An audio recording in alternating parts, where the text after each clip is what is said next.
Hey everybody, I'm going to give my first try at doing a broken pot garden, and we're going to combine things and also make it a fairy garden. So here's how it went. First thing I had to do was actually break a pot because we didn't have one that was broken. So with one quick swing of the hammer, we had this. Well, okay, I may have cheated and decided to use a Dremel tool because the hammer made an absolute mess. I'm not sure what the best way to go about actually getting a really good break in your pot is. I cheated, I used the Dremel. It took a really long time and was probably a lot waste of energy that didn't have to be done. Might want to just look around a garden center and see if when they had pots shipped to them that some of them got chipped. They might just go ahead and give them to you.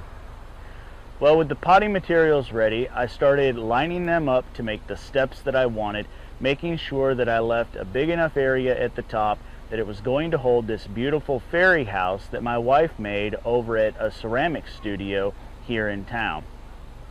I went around the yard and just started finding things that were different shades of green, things that had different textures to them, and things that had small little flowers that were really going to add some diversity and interest to our little broken pot garden. While we were at the store, we also noticed this interesting little cactus, and we're going to try to incorporate it by putting it up on a little rock knoll just to the edge of the pot, so hopefully we can make sure it doesn't get too much water while we're watering the rest of this pot. So here's how the whole thing turned out. I can't really give you a good how-to on this because there's just so many different ways to do it. But whatever you do, try to stay diverse. Don't just go with one kind of green, one kind of succulent, or one kind of anything. Try to mix it up a little bit.